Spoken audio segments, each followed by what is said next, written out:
Hi guys, welcome back to my channel. This is my money diary. Today we are going to be going over my debt that I am bringing into 2022. So this is going to be my debt confessions video. I'm going to show you guys what my debts are, how much I owe, and my goals on what I'm going to do, or the timeline that I want to pay them off. So this is my third time I've recorded this video. So I've already listed all of my loans out, and I'm not going to redo it because, like I said, I've done it twice already, and for some reason the footage has not saved. So I have all my debts written down. So this is going to be a short and quick video, but here are my debts. So my 2022 debt confession, this is what I'm bringing into 2022, and I am planning on paying at least half of this off. So I'm definitely going to be paying off all of my consumer debt, so my credit card debt. So I have 3 credit cards, well, 4 credit lines. 2 are physical cards and 2 are online credit. So this first one I have is my Chase Freedom card. This is the one that has the most balance on it. So my Chase Freedom card is $4,580.78. Now this one is so high, not because I buy a bunch of things. I was traveling for work a lot in 2020, and I put the work trips on this card, and I never paid it off, so it just accumulated. So hotels, flights, rental car, none of that was reimbursed, so I put it on my card, and so that's why this balance is so high. Now my Chase Amazon card, this is the card that I use strictly for Amazon purchases. So this one is $296.20. Then I have my PayPal credit. Now this is the line of credit that I racked up just buying stuff, doing online shopping, and they have the for PayPal, they have, if you spend over $99, you don't pay any interest for 6 months. But the thing is to not owe any interest, you need to pay that balance off. And silly me, I didn't do that. So just random online purchases, I always use PayPal because I feel like it's the most secure. So that's where this number is coming from. So these 3 credits, I'm planning on paying off all of these by the end of March of 2022. And if you add these 3 up, it comes out to $8,560.01. So I have 3 months to pay off $8,500. Am I going to do it? Stay tuned and see. But so those are my 3 like credit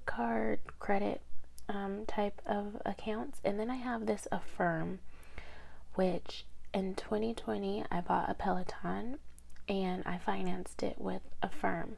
Now this is 0% interest until it's paid off. So this should be paid off. I believe my last payment date is either in March or May, I'm not sure. But regardless, because this is 0% interest, I'm not really concerned about it. It is the second to lowest of all of these, but each one of these are I'm owing interest. So this one I'm not really concerned about this one. I'm just going to pay the minimum balance until it's paid off. So next we have my car note, which is $6,309.13. I'm going to try to pay this one off this year, but my main goal for this is to get it down by at least $3,000. So I want to get this balance down to $3,000, if not paid off by the end of the year.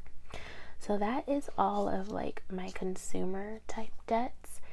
Then we go into my student loan debt. So I do have a bachelor's degree, and that degree cost me a lot of money. Thankfully, though, I only had to take out federal student loans. I didn't have to take out private. So the federal student loans are broken down into smaller loans, and so I have 7 student loans. They're all from FAFSA. They're the federal student loans, and because of the pandemic, you guys know that the payments have been paused. So I haven't made any payments to my student loans since 2019, and I don't plan on making any payments until it resumes.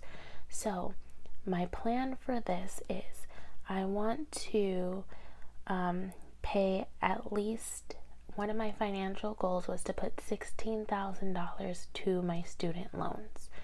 So what I'm going to do is instead of making, when I budget for, the extra debt payments, or if I have extra income coming in, instead of putting that money and paying it towards these loans, I'm just going to keep it in my envelope, and then once things are like settled with what is going to happen with student loans, whether it's they finally decide to restart them, or praying that they forgive a portion of them, whatever they decide to do, once it's set in stone, then I will take all the money that I put aside for my student loans and make my payment.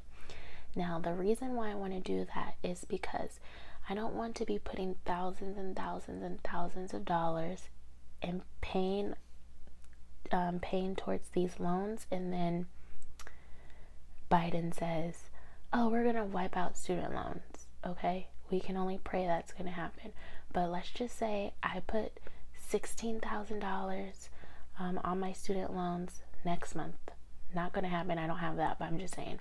So say I put the $16,000 to my student loans, like I paid, I put that on, and I made that payment, and then in March, Biden says, you know what, we're gonna wipe all student loans. I just threw away $16,000.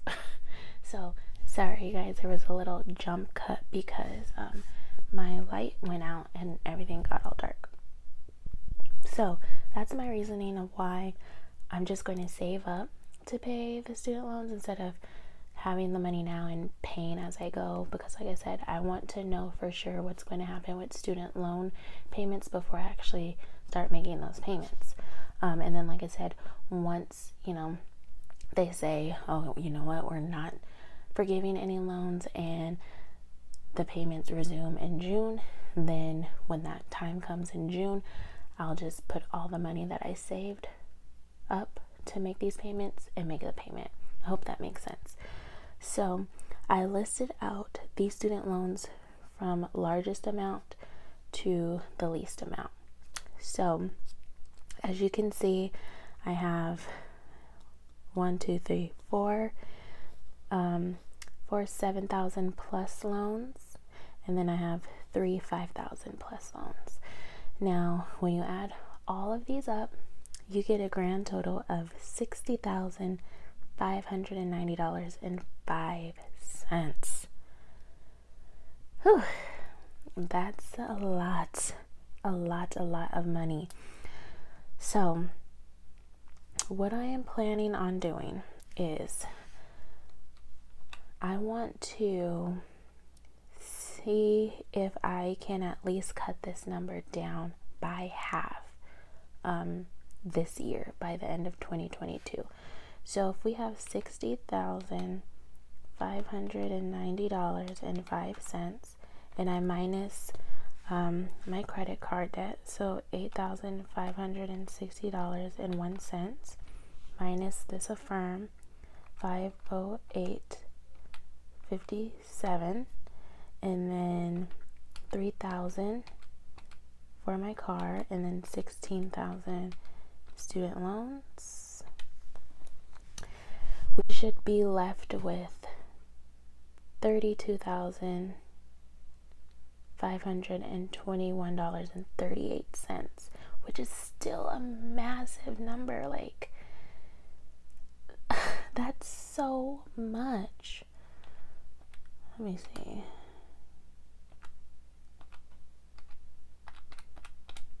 Like, I would have put $28,000 to debt and I would still be left with over $30,000. That's insane. So my plan is, once I get out of credit card debt, this is never happening again. I am never going to run up my credit cards again. I'm planning on keeping these accounts open, but I plan on only using one of them. And the reason being is because, one, I do earn credit card rewards or points. So if I'm going to make a purchase, then I should just take advantage of using my credit card and getting the points. But what I'm going to do differently this time is I'm going to immediately pay it off. So that's the trick to having credit cards, guys. You use it and then you pay it off. You don't let, the balance accumulate. Duh. So yeah, that's gonna be my plan. Because I have $8,000 that I'm basically, like, instead of this going to my emergency fund or my house down payment, I'm paying, like, I'm just throwing it away. So that's going to be my plan. So I'm hoping to at least pay $28,000 to my debt. Hopefully I can, this is just a lot. So that's my goal. That's my debt confession for 2022. Please go ahead and subscribe so you can follow my journey, so you can see the progress that I make on this. Oh, one last thing. I also found these little trackers online. This is how I'm going to be tracking my payments. I thought they were, cute little fun trackers. So we have the game of loans, and each shield is worth $32. And then we have this little, like, Candyland type game board. So for my credit card, so each square is $3. So each sheet is different because obviously the balance of my loans are different. So each, like, space is, worth different amounts. But I'm going to use these to track my progress. And yeah, so just follow along, see how far I can get, how much debt I can pay off. I would love to hear, how much debt are you bringing into 2022, and what is your plan of attack? How are you planning on paying off your debt? Is being debt free your goal this year, or is saving your goal this year? Let me know in the comments below. And yeah, so that is my debt confession for 2022. Thank you for watching, and I'll see you guys next time. Bye.